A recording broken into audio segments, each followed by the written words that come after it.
topics and opinions expressed in the following show are solely those of the host and their guests and not those of W4CY Radio, its employees, or affiliates. We make no recommendations or endorsements for radio show programs, services, or products mentioned on air or on our web. No liability, explicit or implied, shall be extended to W4CY Radio or its employees or affiliates. Any questions or comments should be directed to those show hosts. Thank you for choosing W4CY Radio.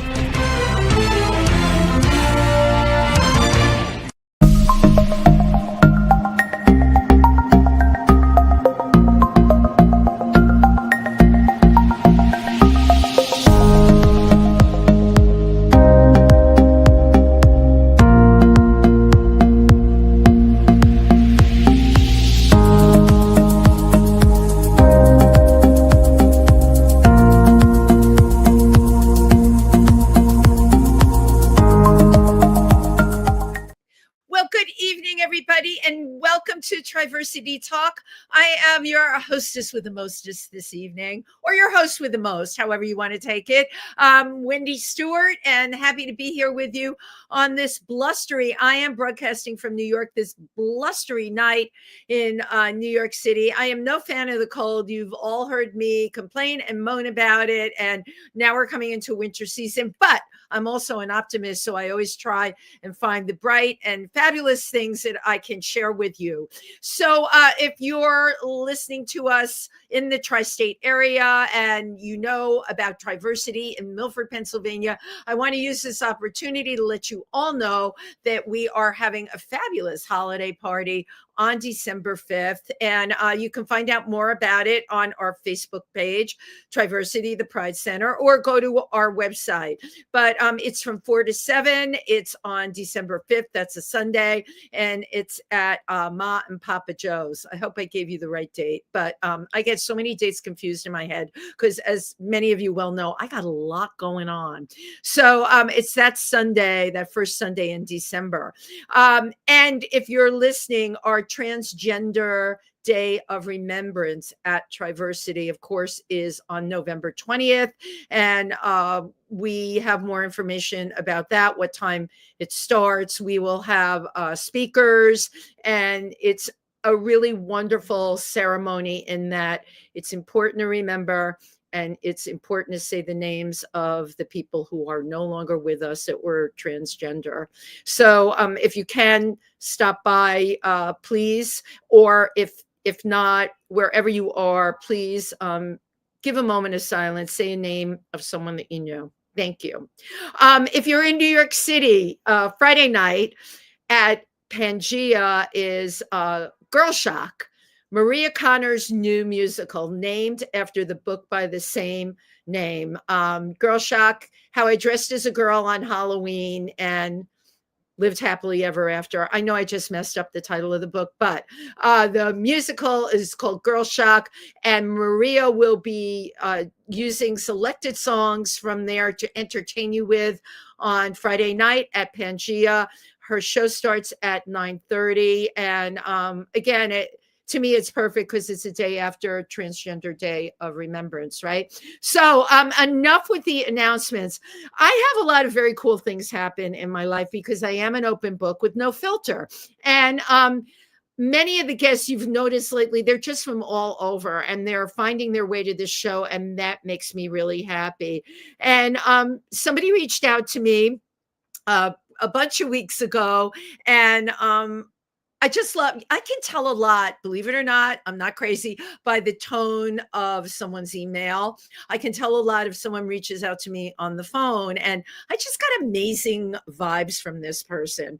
Okay. Our guest tonight comes to us all the way from Minnesota. They're a multi-instrumental composer of rock, pop, classical, and new age. I totally love that. I have to tell you, somebody that can do that is extremely dynamic to me. And they use their music to connect people in a positive way. What could be better? And of course, the icing on the cake for me is there's a whole section of their website devoted to what they do as an intuitive, a psychic, if you will, and the reading of the tarot. And for many of you who tune into this show, you know that's right up my alley. So without further ado, please welcome Paul David Stanko. Hello there, Wendy. Well, hello there. How are you? I am fabulous tonight. How are you? You are just coming in radiant, and just, you know what? It's fabulous. I tell people this all the time. They're like, "Why are you so happy all the time?" And it's not fake, because bad stuff happens to everyone. We all experience it. But as you know, and I know this about you without me telling, you surround yourself. You try and, to the best of your ability, surround yourself with the light and share the light with. Absolutely. It's all about perspective, Right. right? And I've discovered that as I've gotten older, even the things that I don't prefer, those experiences that were maybe rough, have still served me. And if I just change my attitude about it and then rise up into my power and accept who I am, Right. it changes the world. And then everything that is drawn to me is suddenly that same vibration, that same energy. And maybe I'm toxically happy. Nah, I don't think so. Oh my God, I just love that. No, I'm going to steal that from you. I will credit you with saying that, right? That's going to be my new line. I'm toxically happy. That'll make them run in the other direction. No, but I hear what you're saying, because I mean, if you follow the very basics of laws of attraction, right? And even the most scientific people I know, and I know a lot of scientists, believe, we know about those things. We know they have to do with energy. And if you open yourself up to that, and you take the negative experience and you have to move past it, and you said you have to rise up, yes, and continue onward. And yeah, that's always been my philosophy. And it makes for a great life. And it makes for the fact that you can reach out and touch someone, right? Absolutely. Absolutely. It's all about connection. It's about unity. It's remembering that we're all just one. We're all from the same source. And that if we see each other as part of ourselves, it changes how we interact with people. Absolutely. I think the lesson for me and all of what we're saying, I sometimes need to be better about accepting people's frailties and not going with my judgment, because we're human beings. We all have yin and yangs. And if your positivity outweighs your negativity, I've learned, I take you with your faults, right? We all have faults. Oh, 100%. I am super flawed and not perfect. And of course, you're on this show, right? Absolutely. Welcome to the Super Flawed Show. That, by the way, would make a great podcast. I think so. I'm channeling you right now. I mean, that would make a great podcast. You could, oh my God, look at all the people you could put on. Okay, I want to talk, first of all, about your musical background. How did that all come about for you? So music was always around when I was growing up, but not the music you'd think. So I grew up in the 70s.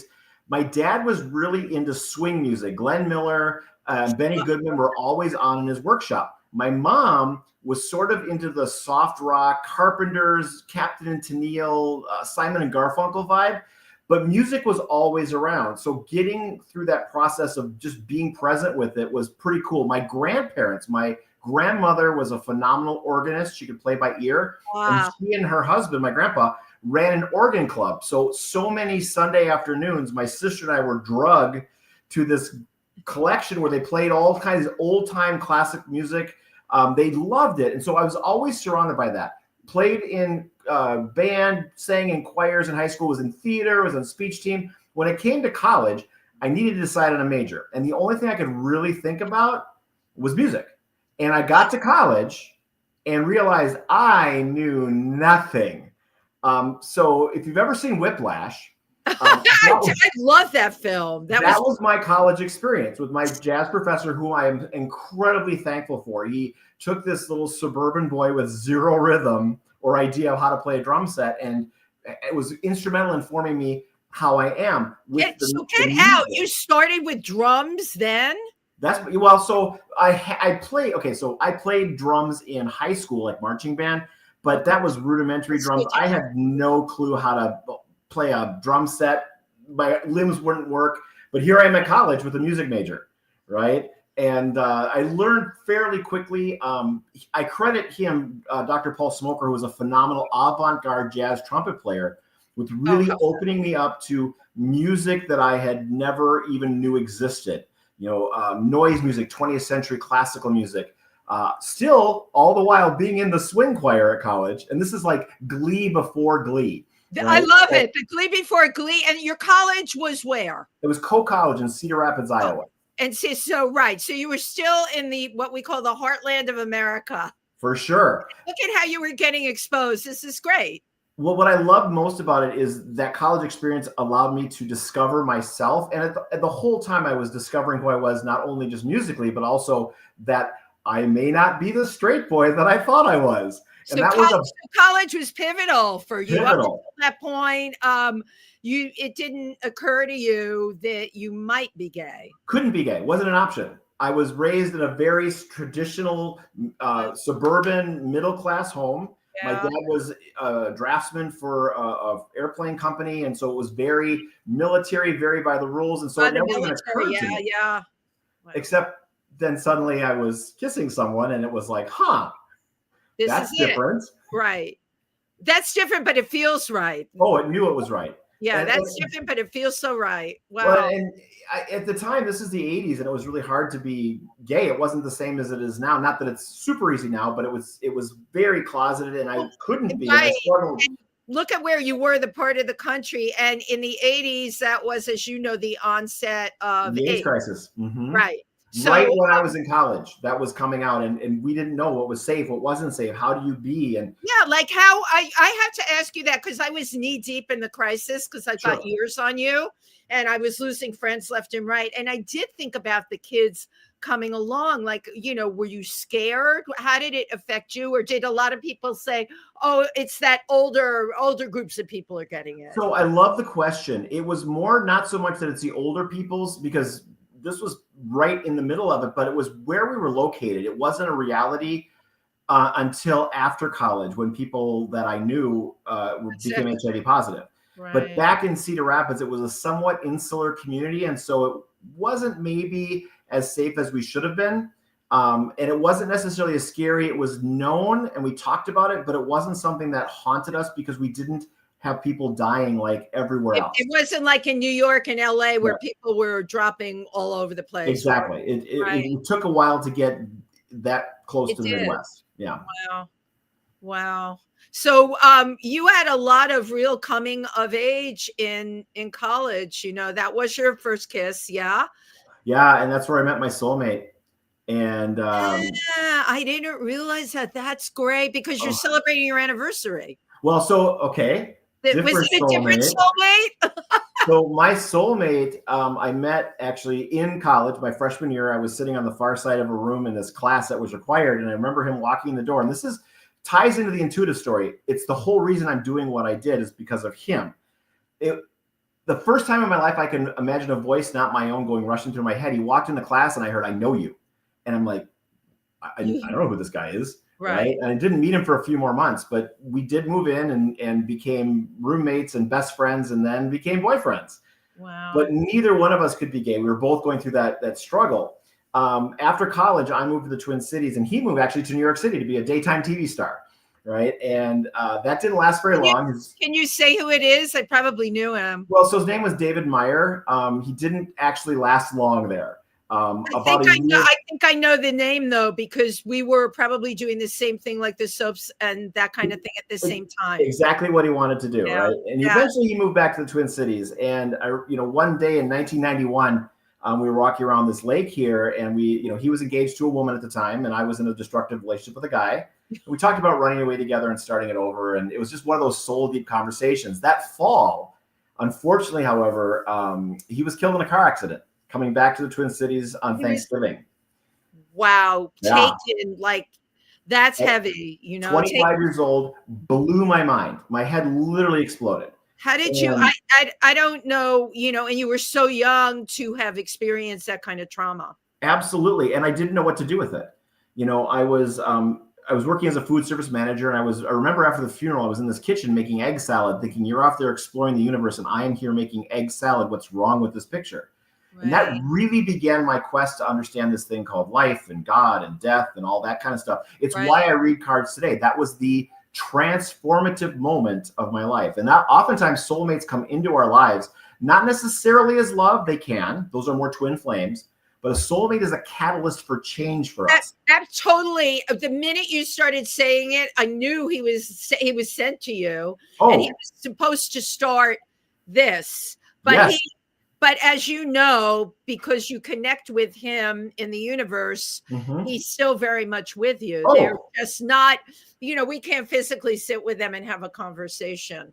Well, we can have the conversation. We just can't. Right. We can't, but not the physical, Right. We have the physical of touching them as a solid entity. 100%. And he's one of the guides I bring in to help me with my work. In fact, I've connected with several mediums that have connected me with him. And it was one of the most healing experiences I ever experienced, like 30 years after he died. And I didn't even know I was carrying this weight. But when I realized and understood that everything I knew that was true really was true, because they brought through things that they would never have known, because there was no internet in 1991. Absolutely. Right? There was no way that they could know anything that happened. And it was such a transformative experience that I wanted to do that. I want to be a Jedi too.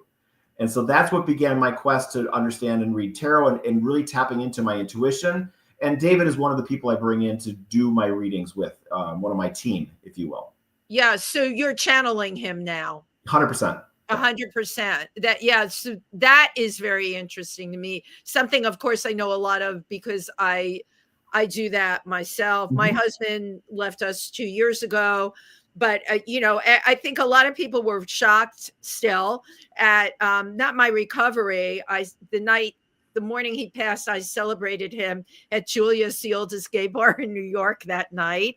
And my memorials for him were like shows, because that's what I knew he wanted. And that's what I wanted to give him. But he's very much with me. And since that time, and I love talking to you about this, people lose people. And I've tried to surround myself with people that I know have that need to find out about that person on the other side. I'm sure people hit you up all the time because you are the connector to that. We as a society, we have nothing in place for that.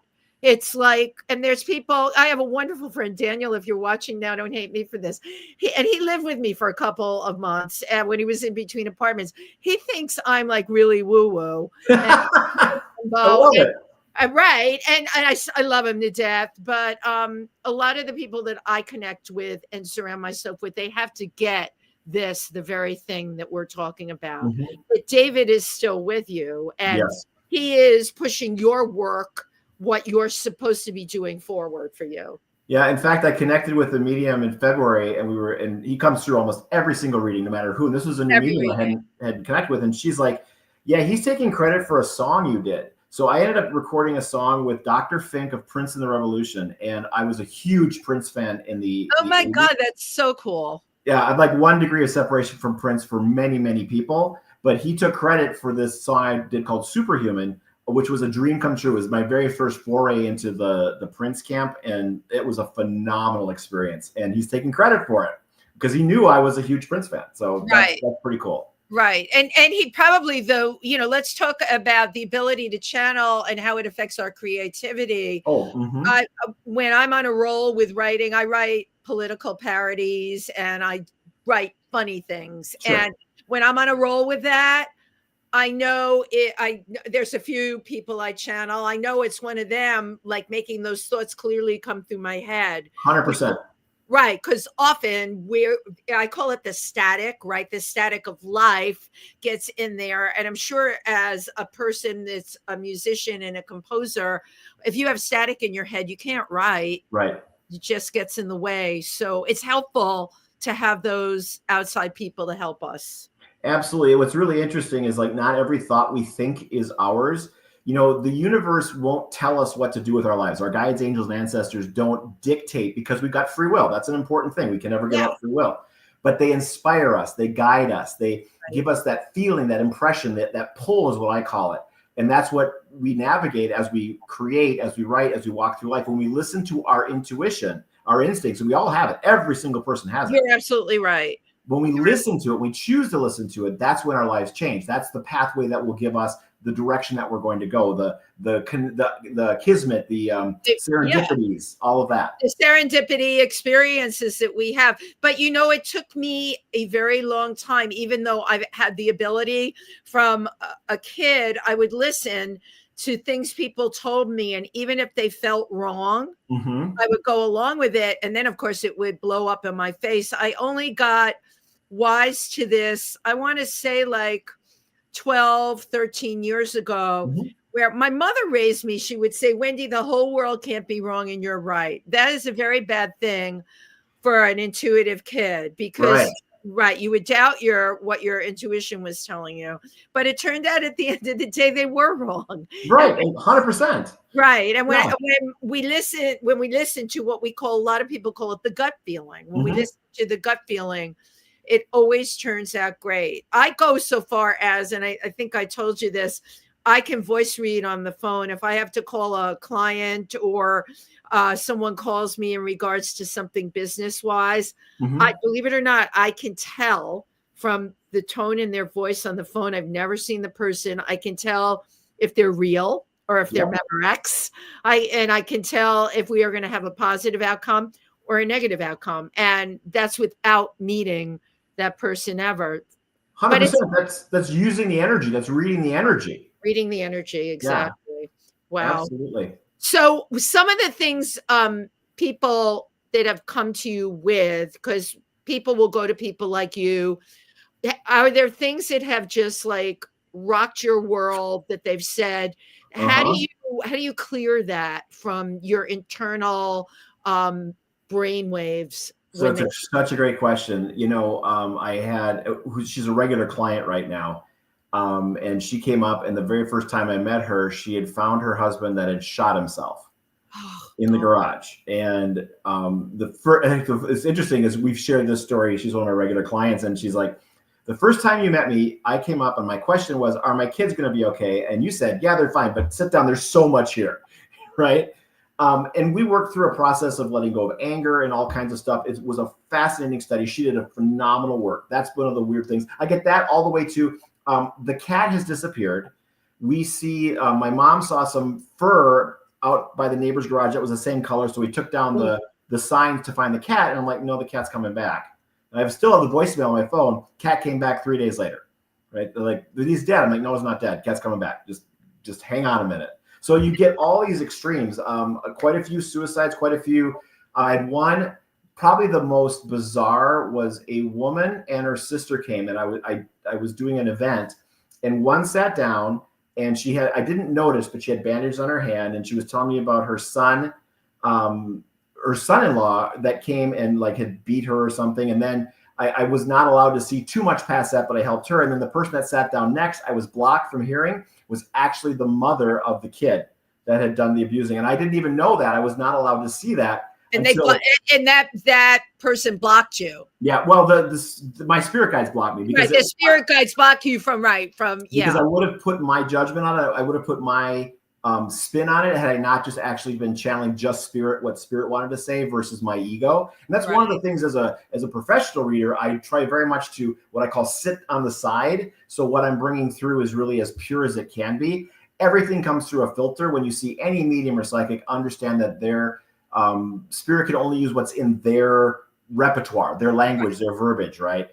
So I try very much to be what they call a hollow bone in Native American cultures. And I know what that is, so that you can take it in and then give it back, from the spirit world. Yep, as pure as you can without inserting the Paul David in it. Yeah, it is so interesting to me. I love this conversation.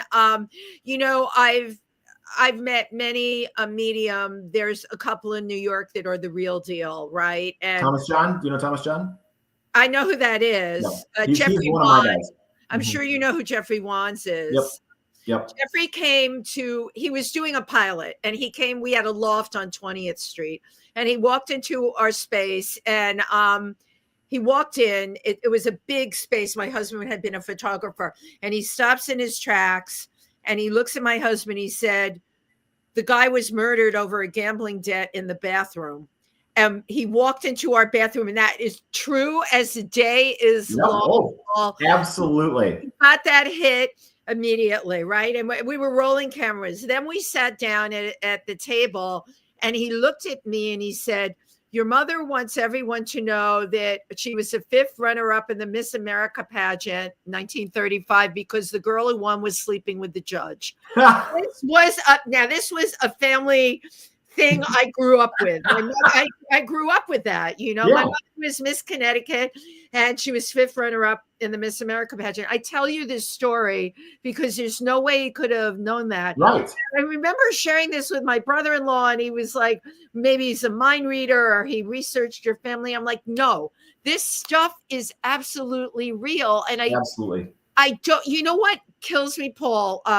Native American cultures, and I've worked in Africa with traditional religion, like big time. They know this stuff. Yeah. They know that it's real. It's whole part of how they live their lives and everything. And yet in our culture, I guess what flips me out so much here is, you know, I have to be careful who I talk to because I can't show too much of the things I know because it'll freak them out. For sure.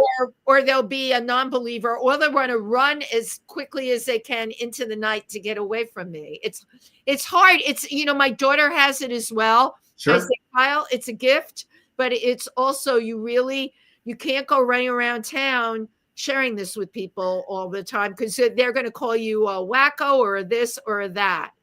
Treat it like it is. It's a gift. It's precious. It's something very precious. You have to tend it like a garden, right? And you don't let everybody into your garden because some of the people will plant weeds. You only let people in that will help nurture the flowers. Right. You know, that's the important part. You know, I'm also an ordained minister, Universal Life Church, been ordained for.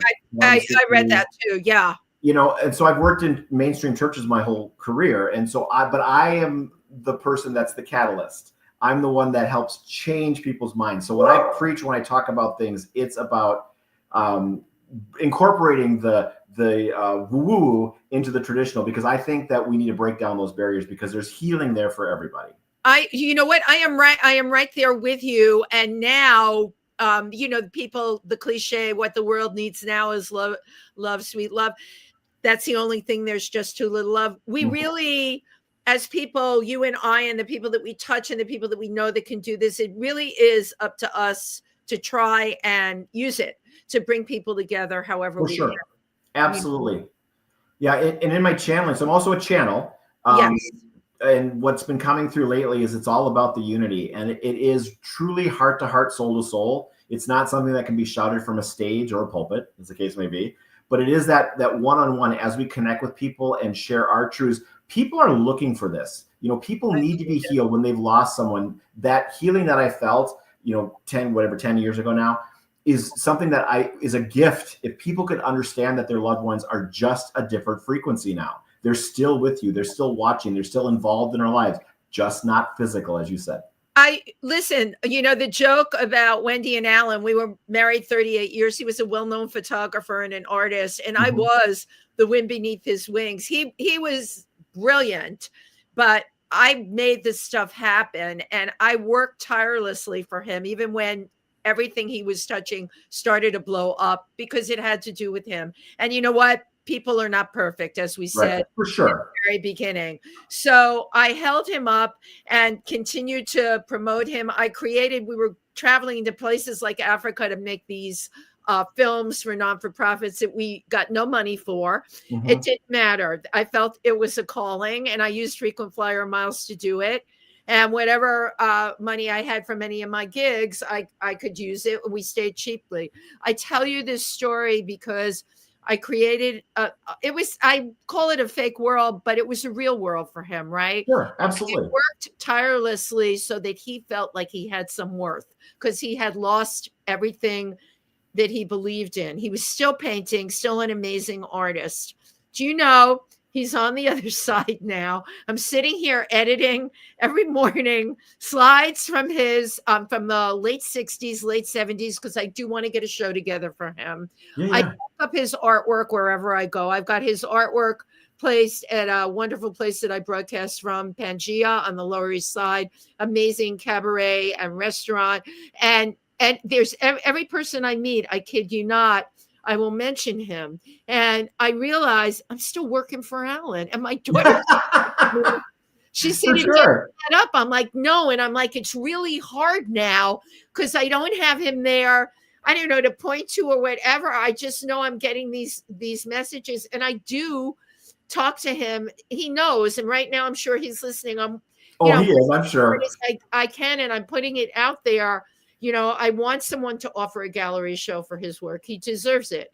Absolutely. And he was a wonderful person. But you don't stop working for them just because they're on the other side. Not at And all. it's not just some memory that you're hanging on to. But I don't know, maybe where we're at in the universe will come up with a way of really spreading this way of thinking, because they do have it in Native American culture, and they have it in the cultures I've worked with, certainly in Africa, I'm sure in Asian culture too. We need to bring this to this country more now. We really do. So much healing in that. And this is a start, talking about it and not, demystifying it. Right. Making it not so, I mean, woo, I use the phrase too, right? But it really is practical.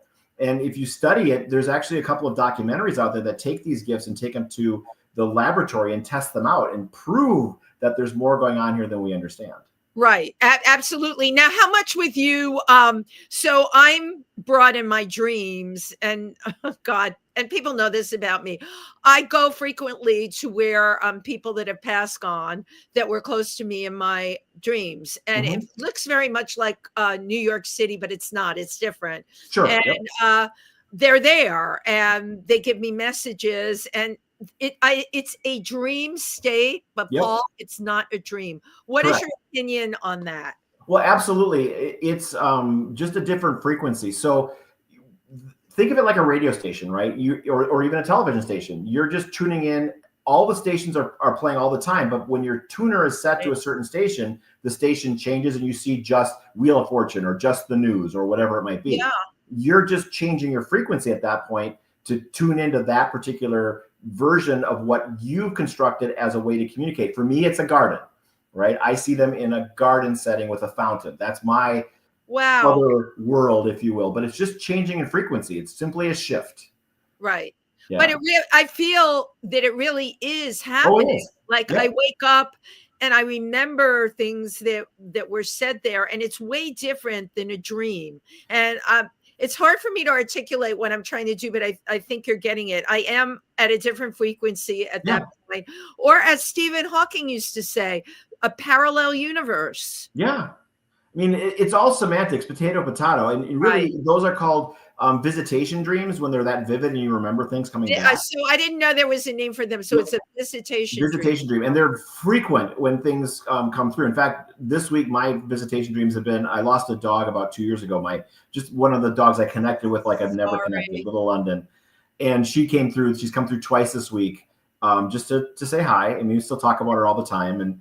But the people, animals, they connect with us in different ways, but that's a visitation when you remember it like that, or it's more vivid versus the dream where you're like running through molasses uphill. And I know. Right. It's totally the difference. Different vibe. Yeah. Well, I want to show your video and we'll talk about your music. Okay. So yes, let it roll. Let's watch the video.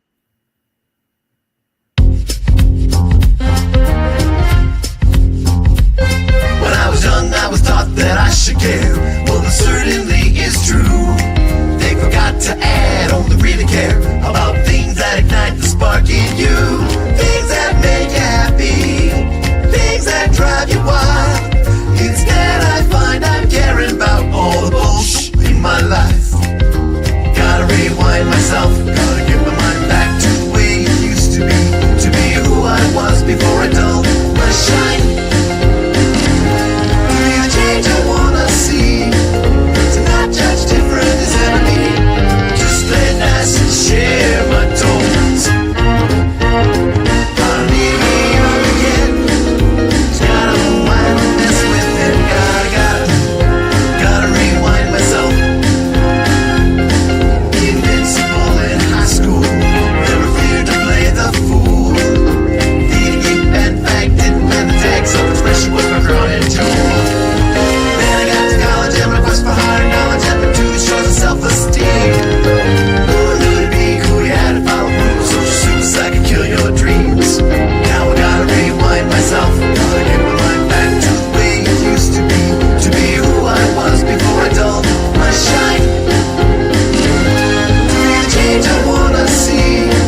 press restart.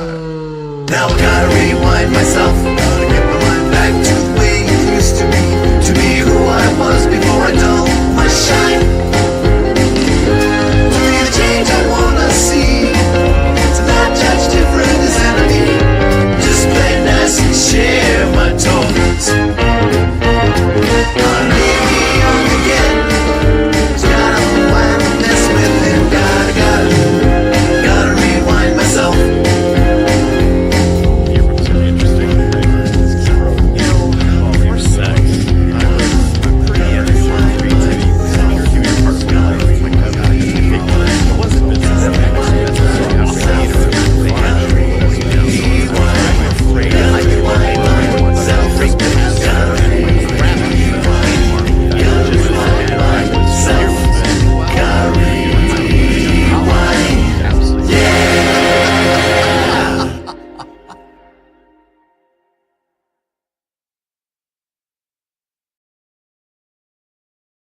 Fabulous.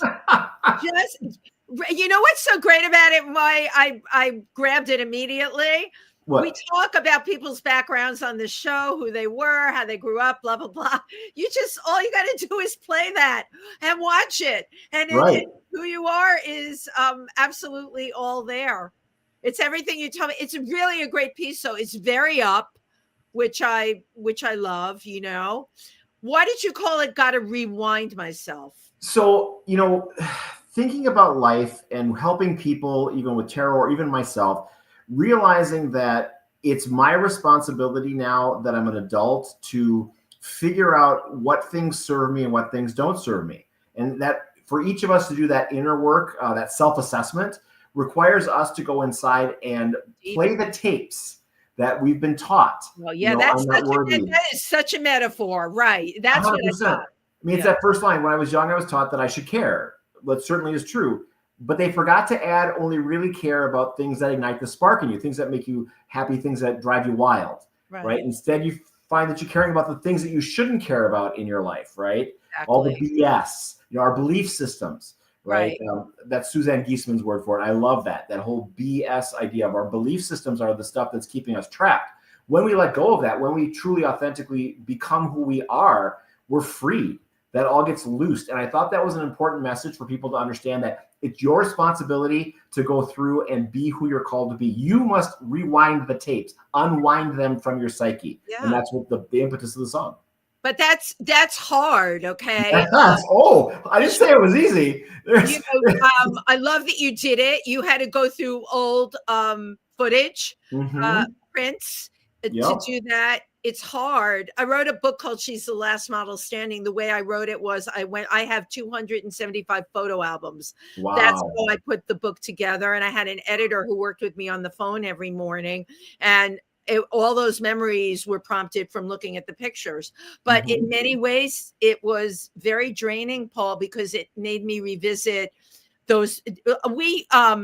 To help ourselves, to protect ourselves, we have to sometimes bury those memories, you know. And when you look at those pictures, I'm sure you remember who you were at the time, what had happened, the people that liked you. I don't know if you were bullied as a kid or not. 100%. 100%. Right. You're like, because you're a ray of sunshine now, you know. But right, you were bullied as a kid. It brings up all that stuff. Well, you know, you have to bring it up like pus in a wound to heal it. It is. Right. Yeah. And, you know, I've had the privilege to sit with fear and sit with those feelings. And what I learned is that when I press them down, they become stronger. It's like a gym, right? They're like, buff, I'm going to lift that way. And so when they come back, they're more horrifying or more horrific. But if I just let them live their natural cycle, they flow up and out. That's the natural process for grief, for fear, for all those traumas. And if we can let that go and remember that we are source energy, that we are a spark of God, for lack of a better word, and focus on that, how could anything that's God not be amazing? And if you remember that we're that, and then start believing that by, you know, good self-talk. You know, my last single I just released in June was called Affirmation, which is it's the precursor. What happens after Gotta Rewind Myself is you have to affirm yourself. You know, I'm beautiful, I'm loved. Nothing you say can take that away from me. You described it as an anthem of hope. Yeah, absolutely. And I've released it on the Twin Cities Pride Sunday or Saturday. Amazing. That was by choice, especially because so many things are happening for trans rights, and even and I still don't, yay Supreme Court, but I'm not celebrating. I know, because you don't know what's good. Here's the deal: why the work you do now is so important. You're a solid entity that gives off positive energy in a world where, and my co-host on my other show, Tim Moss, we talk about this all the time. You wake up every day and you don't know what the hell's going to happen next. Right. Horrific thing. And in my case, I have to temper the news. I have to stay informed, but I never watch it on TV because that gets in your psyche. I don't want it to block any of my energies that I can use, to help. And with what's going on right now, it buries people. It absolutely buries people. One of the hardest things that came through in the channeling recently was, and this very topic was, even though you're going through these things, you must remember everything comes from source energy. Even those people that are perpetrating horrific acts. Horrific. Challenge yourself. See them as a part of source. That's hard when all you want to do is punch them in the throat. Right? But you can't. Yeah, that's like really moving past what the negative entity that they are and how you feel. Like a lot of what's come down lately, I find myself I know we shouldn't say hate, but my reaction visceral. It's absolutely visceral. It's one of the things, there's a spiritual or a physical practice called entrainment. Right? It's the same thing that happens when a car drives by with the bass booming and your curio cabinet shakes. Yeah. It's vibration. It's energy playing from one thing to another, influencing something else. So I'm a firm believer in the 100th monkey syndrome. You're familiar with the 100th monkey? Yes. Yeah. So I'm looking to build through one-on-one contact, through spreading love and light, person by person, 100 monkeys. When we get to that 100th monkey, suddenly the energy leaps to the super consciousness. And we have to just be that energy, be that light bulb for each other and inspire it. Because once and what's happening now is the more they squash woke, the more people are waking up. I love that. I got to tell you, because I troll a lot of the blogs that are anti. You cannot imagine the infighting now on there. Yes, which is exactly what we want to have happen. It totally is. The only thing is, after the elections and everything, we were all feeling really positive. And then the setback, I am concerned about the Affordable Care Act being funded because that is a ton of people. Yep. I was on it for years as a self-employed performer. Yeah, that's how. Sure. Right. And I remember when he got in the first go around, the first thing he was going after was my insurance, Obamacare. Right. Yeah. And I remember the hatred, that it was visceral. Yes. I felt for myself and all the other performers. Why on earth would you do that? Healthcare should be a basic human right. And this shouldn't even be on the table right now. It shouldn't be, we're going to discuss it now in January. How did we come to this? Right, exactly. How did we come to this? Basic human rights. Basic human rights. Well, I agree with you. I too am working on my 100th monkey. And I wake up every day and just put really good stuff out there and share really good stuff. And I listen, as you do. I will tell you, as an empath, sometimes it's like you have to put up, I call it the psychic curtain. I love that. I call it shielding. Okay, you shield. I call it the psychic curtain. Whoop, the psychic curtain's up. Okay. In fact, I actually did because I have so many clients that do this. I have on my website, pauldavidmusic.net. If you go to the intuitive page, there's a free to listen to shielding meditation that will help you protect yourself. Now, the interesting thing is that I talked about that documentary. It was called Superhuman. They actually did something like not my shielding meditation, but like it, where they were doing remote viewing and the person could be seen. They did this shielding meditation and they couldn't be seen. So it's a psychic protection as well. And it's a 10-minute meditation. It doesn't really take 10 minutes. Well, I went to your website and I saw that on there. Yeah, it's a super good thing to help. Can you tell them your website again? Sure. It's pauldavidmusic.net. And you're going to go to the intuitive section because there's all the music too, because I'm too cheap to buy two websites. Let's be real. You know what? You don't need to, because that's not it. You are both those things. So why not have them? That's who who you are. And I know your singles are all on there. When I did go to the section that deals with tuition, psychic ability, and tarot, I tried to sign up. This is interesting for the, I wanted to be on your mailing list, or you have a journal or something. Yeah, a monthly newsletter. Right. It wasn't letting me sign up, and I switched phones and I couldn't get on it even on the other phone. What was that? I'll take a look at that. I'm not sure why that happened. Okay. If you can send me a link to something, I sure would like to get it. Especially I did read that psychic meditation that you shared with everybody. Thank you. Yeah, it's there for people to use. I mean, I'm here to be of service. Yes, I do charge for my services because Papa needs to eat, right? No, you should charge for your services. Look what you're doing. People pay therapists. For sure. But I do have some free offerings. There's also, if you've got a tarot deck sitting in your drawer, under free offerings, there's a couple of PDFs that you can download free of charge that will help you get out of the book and into the cards, because I think there's something that people can use every day to help them just give insight or perspective on what they're walking into energetically. And I love that. That's great. That's certainly a great tool for people to have at this point. Yeah, absolutely. Well, so I know you're working on a book, and it's a book that you expect out in 2026. Can you share a little of that with us? Absolutely. So it's called 42 Stories of Life, the Universe, and Everything. And for those of you that are sci-fi fans, you'll understand that reference to Douglas Adams and The Hitchhiker's Guide to the Galaxy. That was a huge part of my upbringing of growing up. In fact, so much so that the very first cat my parents had, we named it Arthur. I named it Arthur, even though it was a girl, Arthur Dent, right? But what I did is I took experiences of life. There are 42 short stories, short lessons about different aspects of exactly what we're talking about. There's the lesson of the snow globe, which talks about how the snow globe doesn't do what it's supposed to do unless it gets shaken up, and that if your life gets shaken up, maybe you're just being called to another reality.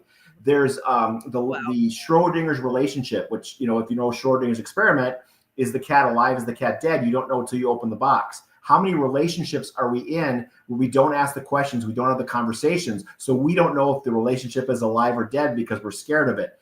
There's a whole story about how when my dog passed, what I went through. I heard in my head, in my intuition, London was the dog's name, has decided to go home. And it's all about my struggle as a human with that. Right, to deal with, and the dog's name was London, you said? Yes, London Marie, England. Yes. Wow. And different aspects of that, different stories are all woven together through pop culture, through stories of my life, through experiences. In fact, the story of my soulmate that I told you is actually in there, the longer version of that story. How I develop my gifts, how I choose to see things, vibration, energy, entrainment. Just a ton of lessons, 42 different lessons. And the very last chapter is called 42. And I don't want to spoil the book, but there's a reason why that's the answer. Yeah, you don't want to give it away. And here's two things I want to tell you. You have to let me know when the book comes out so I can get it. And then I want to have you back on the show. And I want to I'll read through the entire book. Yes, I am an interviewer that reads through the books. I don't sleep. But that's I don't think I do either. Right. And, people are like, can you do this? Can you do that? I'm like, this is obnoxious. I have photographed my calendar and sent it to people that were demanding too much of my time. I'm like, you can find a spot for yourself in there. I said, because I sleep 5 hours every night as it is. There's no more room at the end. You know what I'm saying? I would love to read this book. I'm already very turned on about what you're showing in there. And it would be great to have you back on the show then. So please, you're going to stay in touch with me. And I don't know where the time went, but it always goes. So one of the things I like to do before I say goodbye, I like to get a picture. So yeah, just look at me. Cheese. Great. And let me just check that. Oh, very, very cool. Very cool. Thank you. This is great. I am so happy that you randomly picked me out of a hat and came here, but that's how it works, isn't it? It is. And just in terms of readings and stuff, I'm asking because I have a lot of friends that look for really good, talented people to do their readings. I would imagine you do Zoom, you do phone, you do all Absolutely. Zoom, phone. The nice part about Zoom is you get to keep the recording. Right. I read a lot in the Twin Cities, Minneapolis, Minnesota, also Wisconsin.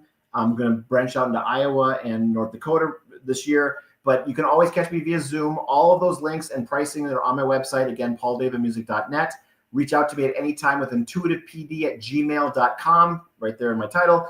And connect. We can talk about all the things and figure out a time that works for all of us. But yes, I love doing that. That I know it's totally great. And you're a great resource to have in my cauldron, if you will. Absolutely. I will share you with my friends that are always looking for the truth. Should we say we're looking for the truth? Thank you, Paul.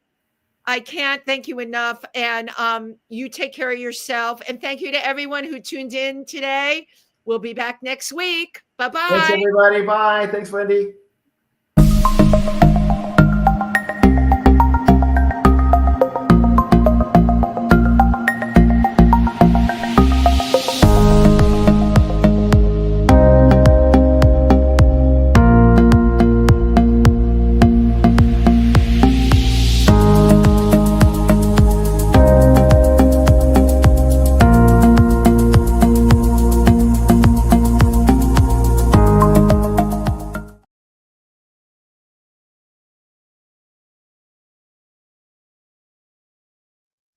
All right, we are clear. All right. Thank you so Awesome. much. Oh my Thank God. you. Oh, look, you're on the other side. It could happen. Thank you so much, Paul, for being here tonight. Thank you, The Wendy. link is ready to go to be sent out. This was live, and the link is ready to go. I'll send you the Perfect. picture. Please. Oh, and this is my heart. He came over. Oh, That's Nugget. I Nugget love lives it. with a cockatoo and 2 rabbits, and nobody's kept in a cage. I So absolutely very love it. interesting life in New York. Please take care of yourself. Okay, be well. You as Happy well. Stay in touch. birthday. Thank you so much. Take care. Bye Take bye. care. Bye-bye. Well, Nugget.